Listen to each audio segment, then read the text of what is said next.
good morning, and welcome to Table Talk with Brenda Perryman right here on TV 23 or TV 33 or Comcast 90.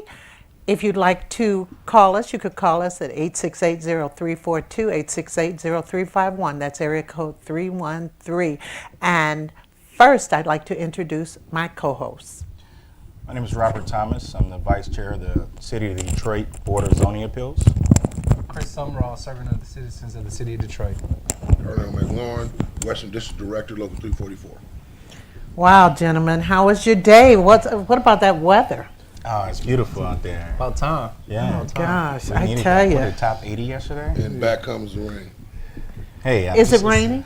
It will today. You know, we can't complain about too much with that hectic winter we just had. The worst winter ever. True. Or as Sister Soldier said, the coldest winter Almost ever. 100 inches of snow. Well, as is our tradition, we always do an excerpt from On This Day in African American Life in Detroit by Ken Coleman. And on this day in 1968, former Northern High School, University of Michigan standout and Detroit Piston Bill Bunton joins the ancestors after suffering a heart attack during a pickup basketball game. He was only 26. In the three seasons playing center for U of M, the 6'7" Bunton snatched down 1,037 rebounds, ranking second in school history. In 1965, he and Cazzie Russell powered the Wolverines to the NCAA men's basketball title game against John Wooden's UCLA Bruins. I remember that. I know you all don't. Bunton was selected to the Detroit Pistons in the 1965 National Basketball Association draft. And he was a wonderful man, and he died so early, so very early. What high school did you attend? What high school was that? Northern? Northern, right. Northern Huskies or Northern Huskies? Northern. He went to Northern High School. Not that far from Team Northwestern. New York. Anything but Cass Tech, I support. Well, we have no technicians on the show this morning. I always have technicians on the show, usually. That's But ironic. we have a lot to cover today, guys. All So right, let's right. get to work. Last week on the show, Chris was saying that the U.S. should send some military units or something, some help to Nigeria, and it seems like they are. Anyone have any comments on that whole Nigerian situation? Yes, we actually sent in about 10 military personnel over to be a part of our interagency or a coalition, in fact, along with Germany and a few other nations. I'm not necessarily, I know we the big boys on the block, so we have to intervene in a lot of things that happen in the world. But what happens though is we tend to create havoc for our American citizens, simply because we involve ourselves in other conflicts. You look at the Iranian incident, the Iraqi incident, the Afghanistan incident. You Ukraine. Look at the Gulf War from back in the early 90s. I was in the military at that particular time. Yes, in Ukraine. So I think sometimes we need to allow some people to settle their own differences. Well, yeah, at the same time, there already are 70 personnel over there. I think 50 to, for the embassy alone, and then another 20 Marines over there. But on that note, I think it was a good thing that America intervened. And at this point in time, it's not just America. There are other nations that came on board too. So we're not entering this alone and, trying to create some type of another type of world conflict. It's a nation that's reliant on the U.S. and U.S. dollars, people from the U.S. And I think this is a time, you have a lot of Nigerians over here in the U.S., just like you have a lot of Jews and people of other ethnicities. So I think this would be a good thing for America to send some type of presence there to say that, hey, we mean business. And to talk to I think the sitting president now, was it Goodluck or Yes. what's his name? Jonathan Goodluck. Yeah, or Jonathan something. Goodluck. hey, we mean business. You know, we about to send some additional FBI over there, plus military personnel. I think it's a good thing. You know, I think what's interesting, 2 points. I think that the United States has put itself in this position as declaring itself a moral authority, a global moral authority. And we see more times than not that moral authority is enacted when there's a financial situation, or whether it be a commodity or some type of impact that could affect the global financial structure, whether it be oil or anything else. And so I think that with this situation, we're reminded of what's the most precious commodity on earth, and that's the human life. And especially we think about these young girls. But I think what's most interesting about this is really the power of social media, because I don't think that the United States would have been as aggressive or even as or take notice without the the influence of social media, whether it be Instagram, Facebook, because there was really a rally for some type of action. And I just don't think that this initially came from DC. I think that this was a cry from the people that was a platform around the world, and the United States felt compelled to do something. So it really speaks about the power of social media, I think. Well, and you think a lot of people empathize with the fact that these were girls who were taken, but a few months ago, last year, there was a boys' school that was invaded, and they killed all these boys and everything. And that president really is a very weak president. Very weak, and they caught him in a lie too. He is a bad president, and I've spoken to some Nigerians that I know, and they really do not care for him at all. Don't think they're over there for nothing at all. I'm pretty sure that's going to be some type of pressure for other people to come in and take that position too. I think the United States recognizes that Goodluck is a bad president. Right. He's a bad presence for Nigeria. Right, and all three of you made some valid points, which I agree with.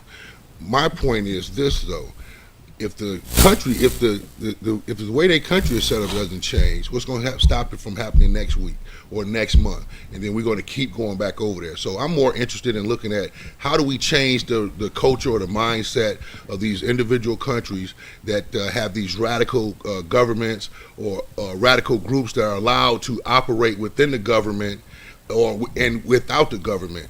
They have their own process, and so they serve their own justice. We'll go over and save them this week, and then next week and like you said, last week it was the boys' school, now it's the girls' school. Next week it'll be the granny school. It'll be some other school, and we'll have to go in and keep intervening. I would be interested. Well, the thing about Nigeria, so much of Nigeria is corrupt, and I don't think there'll be a big change. The main thing is the name of this group, Boko Haram or something like that. They have been terrorizing for so long, and I think that the militia or army of Nigeria hasn't taken care of it because of their weak leadership. And to what you said, Darnell, I agree with you. We can't go everywhere. We can't be everywhere. In fact, right now, it just seems to be overwhelming, don't you think? Exactly. I can say this, though. I mean, look at it from this standpoint. We're not going over there with 200 to 500 military personnel to wreak havoc on a nation that's, a nation's military combatants. We're not doing that. We're sending 10 people over there, 10 personnel of the military to simply coordinate. Yeah, coordinate some things so they can get the ball rolling more seriously than what's been going on. Goodluck's not been paying attention. It's getting their attention now, especially since France, the UK, and a couple other nations signed on board too, for the very same reason. So we're not in there alone, and we sent a small number to do a specific job. Vietnam was started with small numbers. When the South Vietnamese was in the fight against the French, we sent over a small number of advisors, and we ended up losing 55,000 men over there. So it starts small initially, but it'll grow. But it'll never be another Vietnam.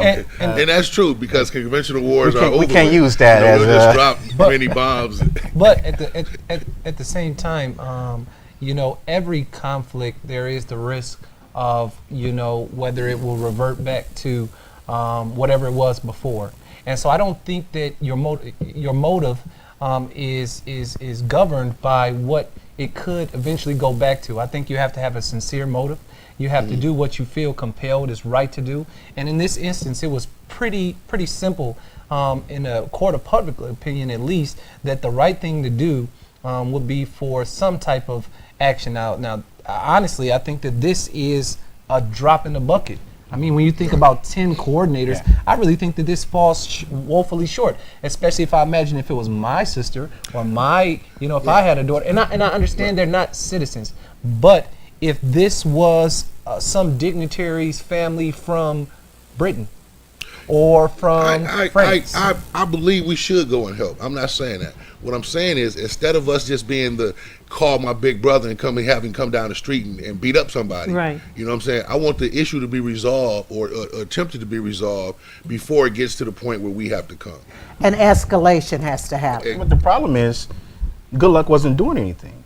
He's not going to do anything until maybe Big Brother come in. Hey, you need to go do something. Sometimes Big Brother got to tell you go. You stand up and fight this guy. And sending his personnel in here will be the move he needs to make. Like I said, their survival is part of it is based off America's income, and so are the surrounding countries. And I'm pretty sure there's going to be some type of strategic involvement somewhere in there, in which they can go in there together and conquer this militant fraction of that country. So, Right. And I think also too that let's not forget the issue of these are black folks, and sometimes there's an opinion that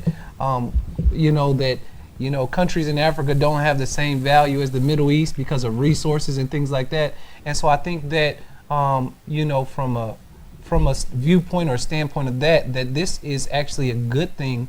If you would think from a perception, at least for the United States, because technically there is not really historically what they have to gain as far as control of resources or things like that. This is a good gesture, and it's a good gesture toward people that are not high on the food chain globally. and I was happy to see both Michelle Obama. She had her pictures up there with Save Our Girls. Yep. And this, as a sitting black president, him taking an initiative to put some personnel in Nigeria to try to help conquer these militants. I think that was a good all the way around. No other president probably would have done the things he's doing right now for Nigeria. And I agree. But my point is this. We have troops in Korea. We have troops in Guam. We have troops in Japan. We have troops in Ukraine. We have troops in Afghanistan. Philippines. We have troops in Germany. We have troops in Istanbul, Turkey. We have troops everywhere. And not this particular incident. I agree. Those young women do need some help. I'm simply saying, when is the rest of the world going to stand up? When is the rest of the world going to stand up? Because what's going to happen, and although there's a coalition of other countries, who's going to take the lead? Who's going to walk point on this? Well, I mean, look at the fact that maybe all you need is 10 people to go in there from each one of the countries. America using some drones. They're not going to use their troops to go in there and demolish these folks. They're using these drones for strategic.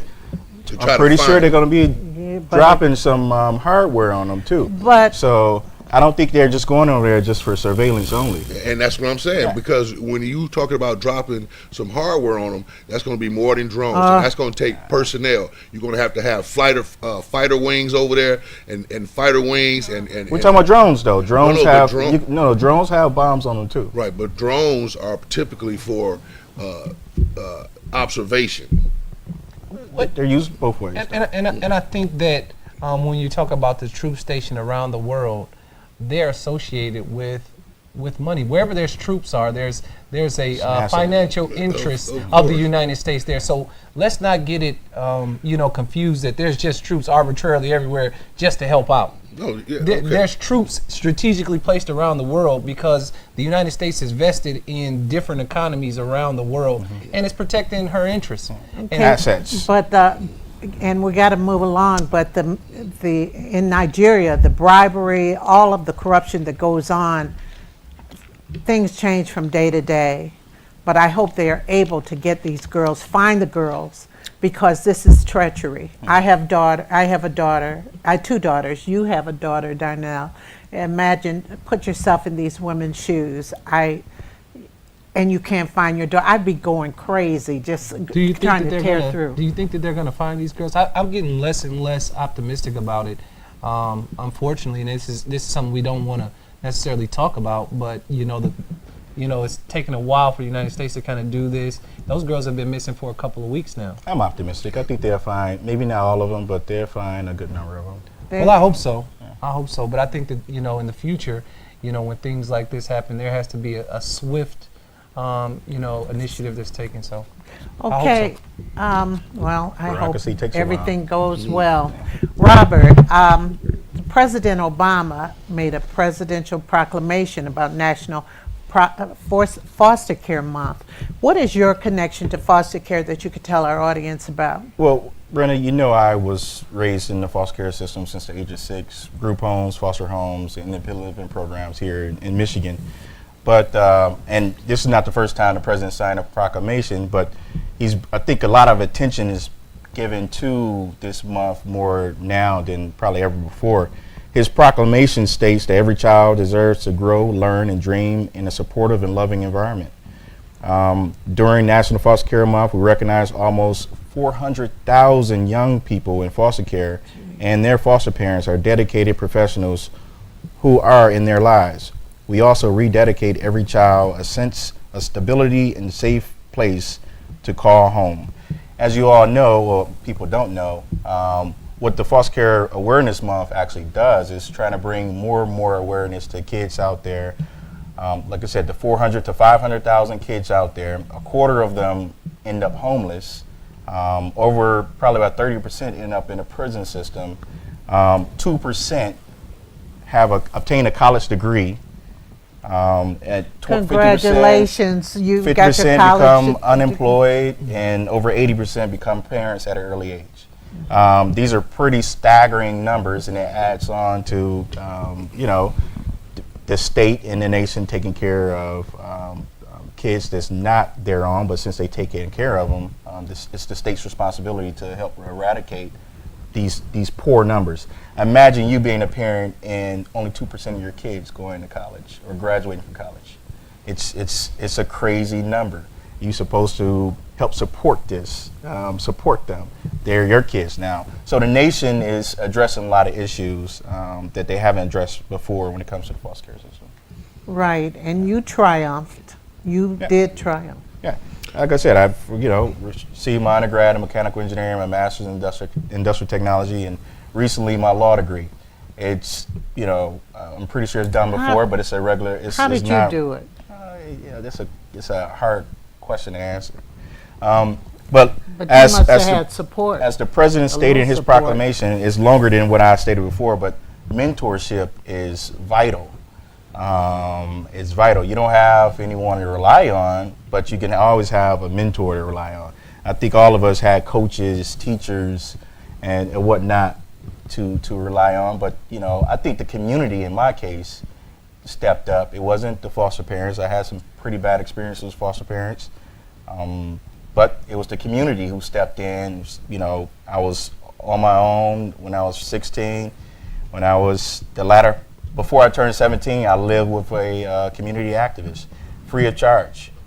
She said, "Hey, you can stay with me. I see you trying to thrive throughout life." She saw I had 3 jobs. She saw me trying to do things. She's like, "Hey, you can come in." And she told me I also had to leave the state of Michigan afterwards to go to college. Well, my good buddies, for her. my running buddies Yeah. weren't that good. So it was pretty good for me. But for the other 399,000, it's not too Same much. story. So One thing that President Obama said, and I think that it's important that we kind of reiterate, and he said, and I quote, that as a nation, ordinary Americans are answering the call to open up their hearts and homes to foster children. So for people to think that they have to be, of this stature, of this education, really, it's just ordinary people. If you Who care. you care. And it's a vital word right there. yeah. Care. Yeah. Because I've been through some foster homes that didn't care. They just want to collect some money. But if you are a loving, parent that wants to become a foster parent, you don't have to be a parent at all. Please become a foster parent or adopt a kid today. or in the near future, if you're not ready now. Maybe help facilitate a independent living program or some type of group home or whatnot. But all a kid really wants, just like you, I, Brenda, Darnell, all we want is to be loved. That's it. That's all. That's we want. all we I want. find it commendable, right? That's all good, brother. I find it commendable for families who do take on foster children. In fact, I know a couple who are right now raising 2 foster children. It's important, though, to talk about that the numbers are going down. But I would really be interested to know is that because there are more adoptions or more people are growing out of the system, but the numbers are on a decline. Do you know? That number could be challenged on so many yeah. levels. Okay. But I think because of the economy, a lot of states became a little bit more hands off than before. Before they were quick to intervene on the issue, but now they're like, maybe this wouldn't be a good time to intervene. But sooner or later, I mean, statistics will show you that you're probably going to have to intervene anyway. But at this point in time, they probably have gone down. Right. And there's some things that the states and the nation has done, like I talked about college before. The state of Michigan has universities here, like Western Michigan University has programs specifically for foster kids. Oh, that's awesome. They have scholarships for them. They have housing for them, which is very, very great, because when I was a freshman in college, I had to rig the alarm system just to, stay overnight for the holiday season. I didn't have anywhere to go when I came back here, so I had to, improvise a bit. Exactly. But just to survive. But I'm happy now that things are changing a bit. So that's a plus. It all comes with awareness. Yeah. Yeah. A lot of it comes with awareness, and then the people who are in charge who care. Because I taught a lot of students who had been were in foster care at the time, and it's nothing like having a good foster parent. Nothing like it, or a mentor, somebody that you can go and talk to. I mean, it's wonderful. Well, since I've been back here, I started the Foster Care Alumni of America. If you're alumni of the foster care system, you can Facebook us at FCAA Michigan on Facebook, and enroll in our membership, so we can also help effectuate some change within the foster care system legislatively. We're advocates for kids of the foster care system, and that were formerly of the foster care system and currently in the foster care system. So. That's absolutely incredible, Robert. I'd like to congratulate you on your success and on the organization that only helps people not only helps, but it helps individuals who are like yourself. So that's a great thing. It's a positive. Wow. Well, Darnell, I'm glad you spoke up. Get used to talking, because I want you to update us on the firefighters and police pension situations, concerns. Are there concerns, more concerns now or less? Or Yes, no, it's definitely concerns. First, I want to say that there's an organization. It's the Moratorium. It's called Moratorium Now, which is a coalition against the theft of our pension committee. And today, in fact, at 4 p.m. in front of the federal court, they'll be protesting. It's called Freedom Fridays, and it was taken from organization down in North Carolina, and they called it Moral Mondays, where they were against the right wings, coming in and taking away voting rights, taking away women reproductive rights. As it relates to the police and fire pension system, we've been in negotiations with the city now for over a year. Actually, it's not the city, it's the emergency manager and his cronies. And every deal that they put on the table, they take off. So, in essence, last week we had an emergency union meeting to address some of the cram down issues as relate directly to our pension or our economics for our contract as well. And in that cram down, they want to take away our pension, put you in a new hybrid system, which you would pay into. Your annuities would be cut. The drop plan will be cut. All the financial viability issues were being cut and taken away if we didn't agree to a plan that they had. The reason why I voted no was the fact that if you have the ability to give me any working conditions you choose, why do you need me to agree to them? Right, right. Right? So why are you threatening me with worse conditions to get me to agree to some lesser conditions?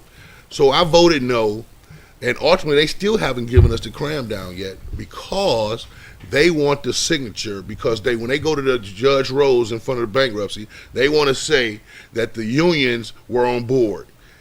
We don't have to be on board if you can give us our working conditions. I don't want to take the cram down. We're talking about essentially the pension system that we have now. It would cease. You would go into a hybrid system, which I wouldn't go in because my pension is locked in already, being in the drop program. But all the new hires would go into this new hybrid system. The annuity system, they would stop your 5% deduction into that and take that and add another 1% to it and add it into this new hybrid system. These are all the things that are set in place for you to have a decent retirement, and they taking it away. So if you are against the emergency manager, it would be wise to show up today at the Freedom. It's at 4 p.m. in front of the federal courthouse at 231 West Lafayette. I wish there was something more we could do than just stand outside with picket signs. I understand. The issue, though, is all the things that we can do legally are being held up in court, and the courts are ran by Republicans. So they're on Snyder's side. So we can't get a fair shake there. Right. We can't get a fair shake Right. anywhere. Oh, that's crazy how a group of people, and you have to wonder what exactly is their agenda? Are they just trying to put their foot on your necks? Well, what you have to understand is this is coming to a town near you. It's not just I know it's in going to Detroit. set a precedent. Exactly. And so this is the test site, if you will. This is Arizona back when they was dropping bombs. This is it right here, city of Detroit. So what they're doing is seeing, everybody's watching. How is this going to play out in Detroit? Because you're going to see it in the town, Chicago. You're going to see it every place. So that's what we really have to pay attention to. People really have to pay attention to who they vote for, and more importantly, why do they vote for those individuals? Because there's a lot of people who vote Republican, but clearly they are not Republican. And your Republican is not your father's Republican. Right. They're voting against their own interests. Yeah, and that's what we talked about this morning when I had State Senator Vince Gregory on. Why do so many people vote against their own issues? It's issues crazy. Because I think they're not really informed. Yeah. It's crazy. I visited Roscommon, Michigan 2 weeks ago. I'm a Michigan Political Leadership Program fellow, and we visited Roscommon, Upper Michigan. If I closed my eyes as they were speaking, they were facing the exact same issues, topic by topic, exactly the same as Detroit, outside of the bankruptcy itself. But I'm like, well, why don't you guys vote Democrat? You guys sound, why don't you guys asking for funds to come in there and to clean your lakes, to help tourism and things like that? No, we're not going to do it. Right. We're not going to do it. I don't understand that. It's an So ideology. these are your tax dollars. Right. It's an ideology. The reason why people vote Republican. It was a great commentator at a legislative conference that I was in D.C., and he said that a firefighter voting for a Republican is like a chicken voting for the colonel, right? So I just happened to be speaking to a Republican. You know what he told me? He said, yeah, but I don't like all those social programs that Democrats got to help poor people. So it's an ideology that poor people are Democrats, and because I'm not poor or seemingly poor, I'm a Republican. My dad was a Republican, and so on and so forth. So they don't vote the issues, they don't vote the platforms, they don't vote the agendas. They simply vote on an ideology that I'm not poor, and thus I'm going to vote Republican. And they would rather die of thirst than actual. Right. Exactly. And it wasn't like this many years ago, really. I mean, it really, really wasn't. But let's go on talking about politics. John Conyers has been having some issues as far as his ballots being, some of his petitions were being taken around by what they said were voters who were not registered. Now they found out that one of the young men, he had a warrant out for his arrest or something like that. I just read that last night, which is crazy. Well, Robert Davis, who is an ASHME activist, has said that he will try and help Conyers too. What do you all think about that? Somebody seriously dropped the ball. Yeah. And I mean, I like Conyers, I like Dingle, I like them all. But someone in this That's case, wait, that sounds like you're saying some of my best friends are black. Nah. Someone really seriously dropped the ball on this account. It looks like it was, I think the front runners, or the only runners at the time, was Conyers and Sheffield. Right. And if he doesn't, get these ballots validated, or these write-ins validated, it's just going to be Sheffield with some couple other write-ins, Right. which they're looking at Napoleon and. Well, that was something the Free Press, they said, well, Napoleon and Cockrell. Yeah, but somebody seriously dropped the ball. Somebody on his staff, and I don't think they're going to be here very long. Yeah, and also I think it was under major scrutiny too, because they want that seat. They want Conyers to leave. Dingle had already retired. They wanted Conyers to leave, so he's being scrutinized also. So all the eyes are watching, and so every little mistake they're gonna try to nitpick. Who is they? The opponents, everybody who wants that seat, Sheffield, for example, Right. the people who work against Conyers and are pro Sheffield or pro anybody else, because some people just feel like he's too old, he should leave. I don't care who they hire, but so they really watching him, and he's under scrutiny. Nolan Finley had a column this week, and he was talking about mental lapses that he believes John Conyers has, different things.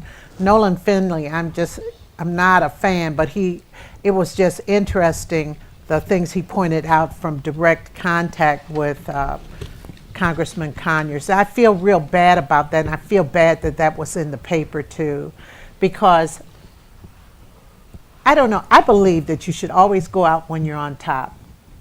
Well, I think he is still on top. Yeah, but maybe this is time. I'm not saying he has to, but this might be. It's kind of hard to give up a seat as strong as his. He's the chairman of the Judiciary Committee. He's the chairman of a couple of other committees. Right. And what you don't want to do is give up that power. It actually pushes people to, or other congressmen to push dollars in the state of Michigan. The more seniority you have, the more power you have.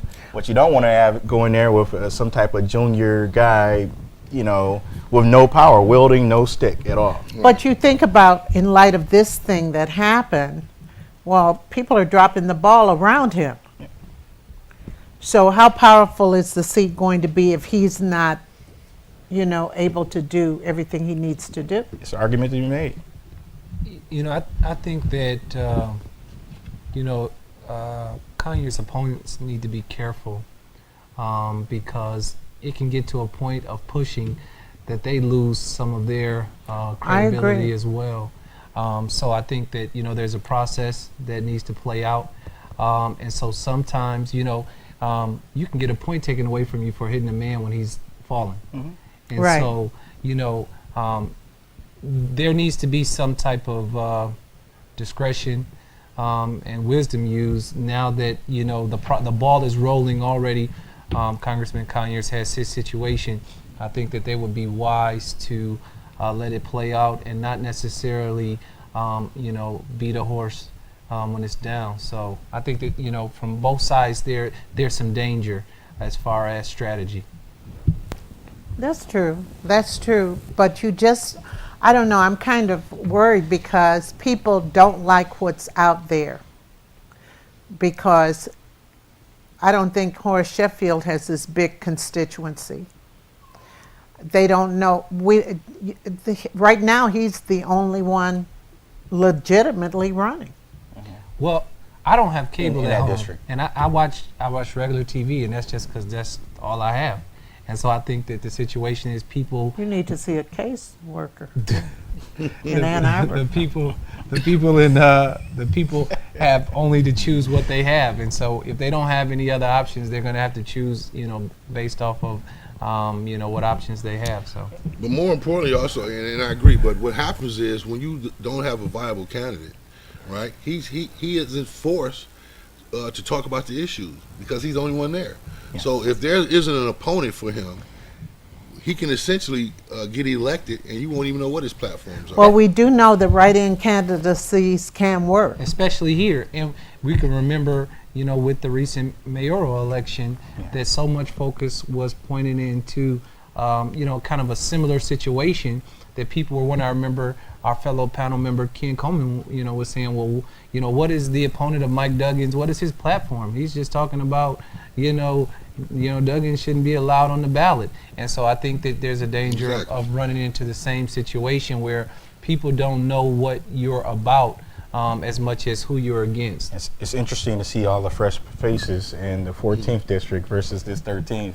Yeah. And with the Well, the intellectual 14th acumen, is dwindling down to now it's 3 people. It's Rudy Hobbs, Brenda Lawrence, and Hanson Clark. Hanson Clark, and it looks like you have all your intellectual capital in that district versus in the Right. 13th itself. So it's, Yeah, that's interesting how that played out. yeah.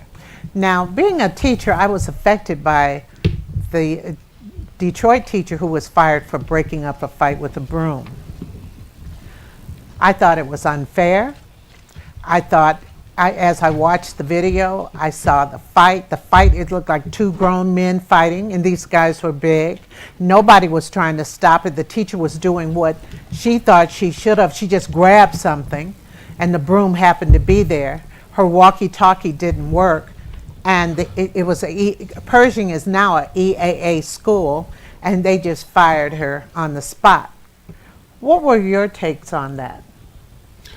I found it interesting that the way that the rules are written, that she has to use any means necessary, but then they fire her for using the means that she chose because they said it was child abuse. Well, I don't necessarily agree with her being fired. She did what she thought was right at the time. The boy was not injured. He was probably more injured from the fight than that little broom that teacher was using. But she was a little woman. Now, she could have continued to let them fight, and if anyone got hurt, maimed, or killed, then they would have blamed her also. Why you didn't do anything? Why didn't you step in? So I believe this is just I think it's wrong that she lost her job, and she was put in that environment. It's like putting you in a cage and say, don't hurt the lions, but stop them from fighting. I agree with you. I find this extremely outrageous and appalling. You have a set of protocols that she followed. She had the first protocol when there's some type of emergency in the room is to use the walkie-talkie. Right. The EAA did not provide a working walkie-talkie for her. So I'm sure they'll blame on her The also. second is for you to go down the hall or go out the hall in the hallway and scream for help. She's separated by 2 other rooms. When she leaves out, she goes into another room. If you leave you can't leave the kids by themselves. So she's caught in some type of conundrum in which, she did the best of her ability trying to control the situation. Now you have 2 young guys going at it. They're endangering all the kids. You saw the aggressor, throwing the tables just to get to this guy, slamming the guy, then, pouncing on him.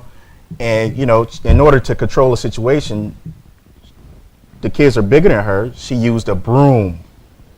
Now, you and I have been hit with a lot of other things than a broom. Cars. And racetracks, extension cords, Extension cord was belts, my mother's but weapon. a broom. And you saying this is your outrage here for the state? Get out of here! What got me was the mother of this young man. Yeah. Oh, That was my- embarrassing. That was extremely embarrassing for the community to even see that. Yeah. You see the whelps here? Like, do you know what your kid did? Right. It totally excused that fact. Exactly. It points, and like you said, I'm appalled by it as well, Rob. It speaks about the quality of parenting. I think even the interview when Channel 7 interviewed the boy, initially they had the camera pointed at his torso, and his pants were even in front of the camera. I could see his whole bottom. Yeah. And when they asked him, what do you think? What do you think? He said, I think the teacher got what she deserved. And I think that again, this is another step in the wrong direction as far as accepting responsibility. Now this kid versus him accepting responsibility. Why were you fighting in school? Now the conversation is the way the fight was broken up. And I think that, it's a problem in a lot of communities, but I think, we see it more and more in our community that there is no type of responsibility or onus put on the kids, or there's not enough on the kids and their parents. It's always the teachers, the administrators, and things like that. And quite honestly, they are not equipped. I feel they're not equipped well enough to deal with this. They're going to constantly lose this battle. They're going to lose their job. They're going to lose, in some cases, they may lose their life. And the child, and you said it, Chris, the child's behavior was backed up by his parent. Yeah. The mother, so that's where he's learning it from. Never mind what I did. What you did to me was wrong. And you know what I guess tops that is the fact that the kid stated that this is his favorite teacher. Yes. Yes. But she got But what she she got deserved. what What she she deserved. deserved. And, I would be interested. I wanted to go see- through that screen and snatch that I want little to be a kid's teacher throat. for like 5 minutes. Have any of you ever been in a fight in high school? No, not in high school. Yes. Yes, I don't think I ever been in high Okay. school. But What was Chris, her you name? were in a fight? yeah. What was her name? What was her name? Listen, What was her name? don't let the suit top fool you. These boys right here, But We took but it into the neighborhood. No. We're smart enough to do that. Okay, did you fight in school, Chris? I did not fight in the school grounds. It was after school, and and I thought about this. We had enough respect for the teachers, for the school to say, meet me after school. I can even remember going to Bobian, and there was something called Freshman Friday. And you knew if you were a freshman, well, unless you had an older sibling in that school or your older brother and sister hurry up and came from high school to meet you there when school let out, it was going to be havoc. He was going to get the business. Yeah, well, they were going to try to, but they had enough decency to not fight in front of a teacher. I can remember being in classes like, as soon as the teacher leave, it's going to be me. But it was never in front of the teacher, so we can see the level of ferocity that these kids really have. Like you said, Brendan, I mean, they looked like they looked like an MMA fight with Right. desks. They were fighting with abandon. In other words, they didn't care what they were doing. Darnell, did you ever fight? I don't remember. I believe I had a few. Not in school. In school? It was more so like they used Maybe to on school It grounds. was dance but not- battles. Y'all used to solve your problems by a dance fight. It was, I see you on Dancing TV. like an electric boogaloo. Yeah. You know, Brenda, I honestly, I can't remember. I believe I did, but I can't remember. I know I had some fights in high school. That's but I a can't loss. You honestly took a loss. If you say remember. that, you probably took an L. Negative. remember. Not since the fourth grade. I don't remember what happened. I don't know who won. But what's happening now is, first of all, somebody was video recording, right? Oh, So yeah. everything is video recorded in man. society, and it was a spectator sport. Not one child stepped in, or another child stepped in to break it up. Not even like if it was his friend. Like, Yeah. it was crazy But to the see these culture two guys now go at is it. a world star. Is to pull up the phone, record world star, to yell out, I understand. some type of, So exactly. So my point though is, what can the administration do? I mean, the teachers. Clearly, they working without a contract, so they can be fired and have no recourse. What can they do to empower teachers or the administrators of these EAA schools? Yeah, they don't have a union.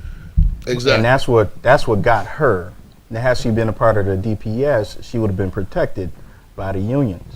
But in the EAA system, it's been eradicated. It's We wide don't open, have yes. one. And yes. so- and people I believe are- this is going to be a good topic too, because I've been wanting to talk about that forever. The demise of the public school system. Oh my Well, gosh. I think that you're going to have to look at lawmakers, and I think that somewhere down the line, parents are going to have to be held more responsible for the actions of their kids, and I know some folks say, have a different argument there, but I think that you would have a different conversation if a parent may be charged for an assault that their minor inflicted if it was, in a certain context. Because right now what you have is an attitude that, no matter what, I'm going to condone the behavior of my child. And I think that... And I agree with you, and that's okay. Because my solution to the problem is this. Back in school, we had alternative. Remember Yes, that? alternative Right? school. Well, I don't believe in alternative. If you can't sit and act like you got some sense in this classroom, I'm not going to provide a building for you to act a fool in. So if you can't sit in this classroom and act like you got some sense, you might as well move to Ohio because you won't be accepted in no school in Michigan. Right, And I right. guarantee you, Well, they'll act right. I had to reflect. I said, this is my 4th year retirement, taught 39 years. I never had a fight in my class, unless they were choreographing a fight during a drama scene or something like that. Never had a fight in my class. I think the students had enough respect, like you said, not to fight in front of a teacher. Absolutely. Now, sometimes you know who's beefing. You do know who's beefing. And sometimes I talk to them, actually, you don't have to fight, that's suspension and so forth. But still, things have changed in such a way, and we didn't have phones where you're taking the picture. How could someone just stand up there, just like J. Rue Campbell when he threw the guy down? Nobody was stopping him. No. Well, and I think that, one, it's the mindset of folks today, but two, again, there's been a push from a legal standpoint. Man, I should just stay out of this, because there are times when I can remember as a kid, riding down the street with my uncle, and he said, I saw a guy and a woman getting into it. I said, we need to stop, uncle, help her. He's like, no, because you never know that situation, and you'll get in there. Oh, and yeah, there'll the be bystander. There'll be some type of ramification that come back your way, whether it be lawful or street justice that can fall back on you. And I think that, so there's a couple of different, things that are kind of working against people who really want to do something. I know I've thought about that myself. Like, what would I do if I thought about it, like, if I'm seeing something, at what point will I say, no, I'm not going to get involved with that, versus, okay, I'm going to intervene? Because we've seen on both ends of that. We've seen the guy who comes in and, as a first responder, as a firefighter, there could be an incident where you come in, with the greatest of intentions. If you do something and it's slightly incorrect, maybe you're off duty, what will happen to you? Exactly. There'd be definitely repercussions and consequences. Yeah, and you're doing something out of the, good merit, good cause, and so, you may even be held liable legally. Yeah. So it's like a fine line because of the society we live in. Like, okay, it's kind of like hopscotch. You're kind of like, when do I double dutch? When do I get in? I don't know about that, Chris. Not when you're operating under the street code. I don't think. I mean, you may have some drawback. You may get into it with one of the kids just going ahead and just going battling out, but at least you're operating off a moral compass to intervene. You know this is wrong. Let's try to at least break it up. I remember when I was in at least middle school, breaking up little fights. I saw bullies trying to pick on guys that couldn't take up for themselves. No, man, you're not gonna do that. Now I was a little dude, but nah, you're not about to do this, man. That's that line, though, and I think that it's not so clear. And obviously, there are certain instances where you're going to step in and you're not even going to think twice about it. But there is that invisible line to where you say, no. Right. And essentially, what you're saying is right. And you're right. Back then, you could step in, and the fallout wasn't too bad. But think of the security guard who got killed at CVS because he was trying to stop the woman from getting carjacked, and he lost his life. And so I think that's what Chris is touching on, is the fact that people now sit back and say, what's going to happen to me if I jump in? But that's It's what common that sense. collateral damage. But it's common sense. If someone has a gun, hey, you have something bigger than me. the assumption in the street, and this, Rob, especially nowadays, is that everybody's got a gun. That's the wise assumption. Wow. Today, it is the assumption. I'm telling you, if you think for a second going into a situation that someone don't have a I think gun. we're talking about two different situations. Well, I'm talking about these two high school kids. Yeah, and what I'm talking about Yeah. is a bigger perspective as far as when does a person stop and intervene and try to separate or break something up. And I think today's society is more geared toward observation. Spectator sports. Yeah, Well, you look at when I was a little girl, And my father would drink on the weekends, and he'd come into the house, and he's raising all kind of cane. And I remember this one night, he was talking to my mother. She was in bed, and she was telling him to shut up. And I'm saying, oh my God, I was so nervous. And I called the police. I dialed on my dad.